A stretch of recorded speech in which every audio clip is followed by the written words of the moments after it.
જય શ્રી કૃષ્ણ, જય માતાજી. આજે આપણે બનાવીશું દમાલું અને એની સાથે સરસ સોફ્ટ એવા પરોઠા. દમાલુની ગ્રેવી કેવી રીતે બનાવીશું, બટાકાને કેવી રીતે સાંતળીશું, એ પણ હું આ રેસીપીમાં શેર કરીશ. અને પરોઠા પણ સોફ્ટ કેવી રીતે બનશે, એ બધી જ રેસીપી હું તમને શેર કરીશ. તો ચાલો આપણે બનાવીએ સરસ આવા સોફ્ટ પરોઠા અને સાથે દમાલું.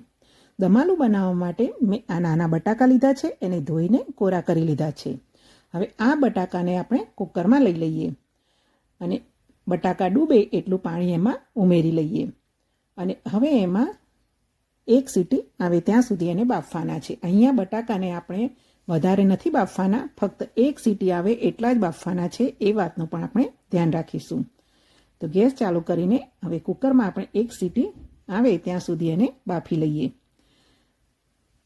તો જુઓ, હવે કુકરમાં એક સીટી થઈ ગઈ છે. તો હવે ગેસની ફ્લેમને બંધ કરીએ અને કુકરને ગેસ પર.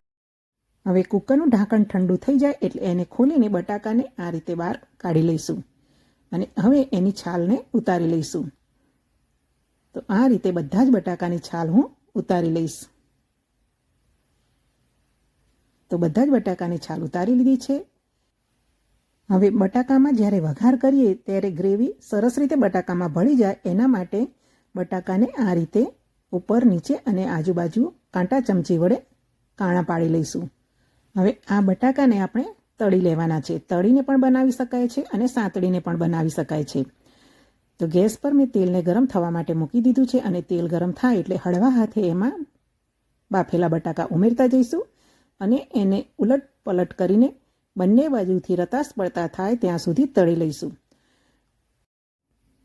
હવે જો આપણે બટાકાને તેલમાં તળવા ન હોય તો એને સાંતળીને કેવી રીતે દમાલું બનાવી શકાય તે રેસીપી પણ મેં મારી ચેનલમાં શેર કરી છે. આ રીતે થોડો થોડો કલર બદલાવા માંડે અને થોડા રતાસ પડતા થાય એટલે બટાકાને એક વાસણમાં લઈ લઈએ. તો બસ આ જ રીતે આપણે બધા જ બટાકાને તળી લઈશું. બટાકાને ઠંડા થવા દઈએ. હવે ગ્રેવી બનાવી લઈએ. ગ્રેવી બનાવવા માટે મેં લસણ લીધું છે, આદું, કાજુ લીધા છે, લાલ મરચાં અને ટામેટાં લીધા છે. તો હવે આ બધું જ આપણે મિક્સર જારમાં પીસી લેવાનું છે. 5 થી 6 જેવી લસણની કળી લીધી છે. 5 સૂકા લાલ મરચાં લીધા છે. મરચાં આપણા ટેસ્ટ પ્રમાણે વધારે કે ઓછા લઈ શકીએ છીએ.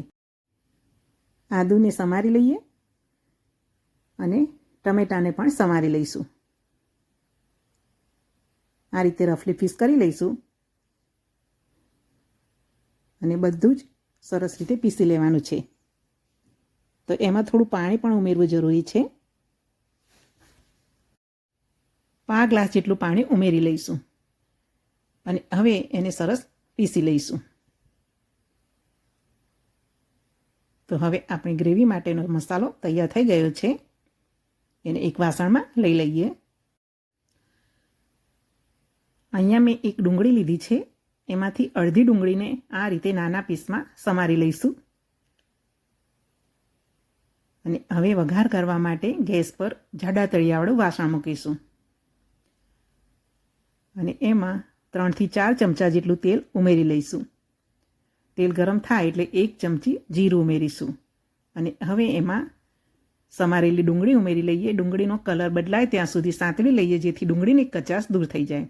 ચપટી જેટલી હિંગ ઉમેરી લઈએ. હવે એમાં થોડા લવિંગ અને થોડા તજના ટુકડા ઉમેરી લઈએ અને સરસ સાંતળી લઈએ જેનાથી સરસ એવી ફ્લેવર આવશે અને ટેસ્ટ પણ સારો આવશે.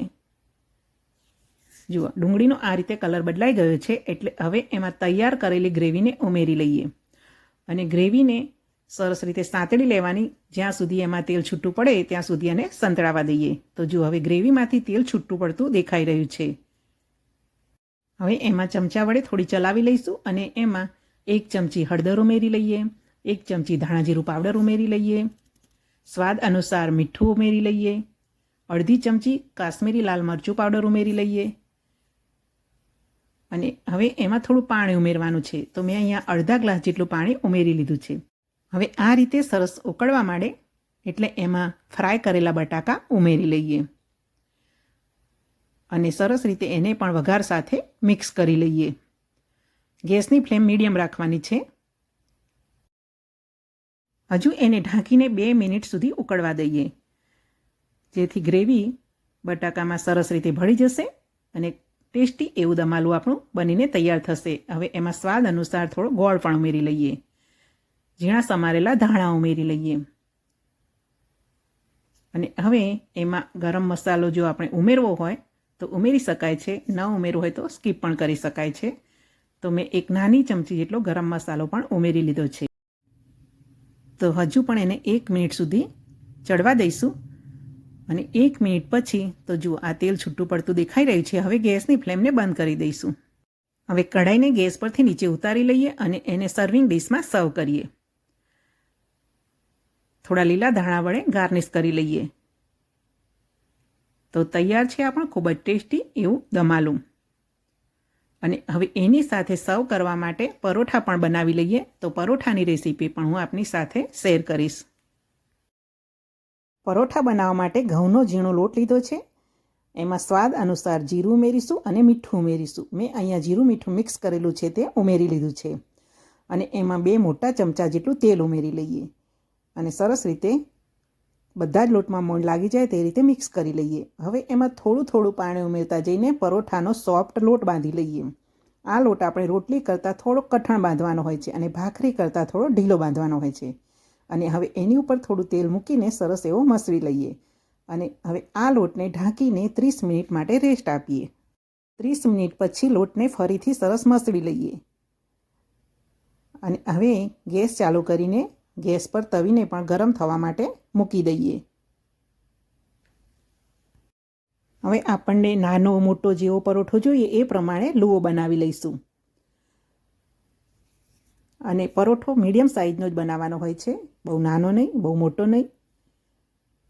તો હવે એને આ રીતે સૂકા લોટમાં બોળી લઈએ અને એને વણી લઈએ. સૂકા લોટમાં આપણે ઘઉંનો ઝીણો લોટ પણ લઈ શકીએ છીએ અને ચોખાનો લોટ પણ લઈ શકીએ છીએ. મેં અહીંયા ચોખાનો લોટ લીધો છે અને અહીંયા વધારે પડતો લોટ નથી લેવાનો, કેમ કે જો વધારે લોટ લઈશું તો પરોઠા ચવડ બની જશે. બસ ફક્ત એક જ વાર લોટ લીધો છે અને હળવા હાથે સરસ એવો પરોઠો આ રીતે વણી લેવાનો છે અને ગેસની ફ્લેમ મીડિયમ રાખીને પરોઠાને બંને બાજુથી સરસ શેકી લેવાનો છે.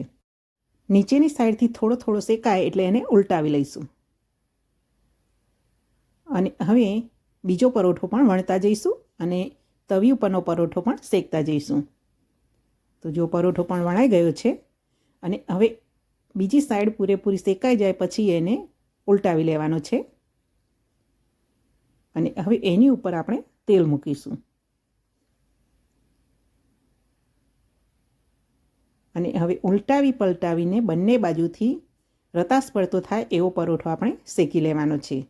તો આ રીતે ઉલટાવી પલટાવી લઈશું એટલે બંને સાઈડ તેલ લાગી જશે અને સરસ એવો પરોઠો આપણો બનીને તૈયાર થશે. બસ આ રીતે પરોઠો થોડો થોડો રતાસ પડતો થાય એટલે એને ઉતારી લઈએ. તો સરસ એવા સોફ્ટ આપણા પરાઠા બનીને તૈયાર થઈ ગયા છે. હવે એને આપણે સર્વ કરીએ. એની સાથે દમાલું સર્વ કરીશું અને સરસ એવી જીરા મીઠાવાળી છાશ સર્વ કરીશું. મિત્રો, તમને મારી એ રેસીપી ગમી હોય તો વિડીયોને લાઇક કરશો. ચેનલને સબસ્ક્રાઈબ ન કરી હોય તો સબસ્ક્રાઈબ કરશો. જય શ્રી કૃષ્ણ, જય માતાજી.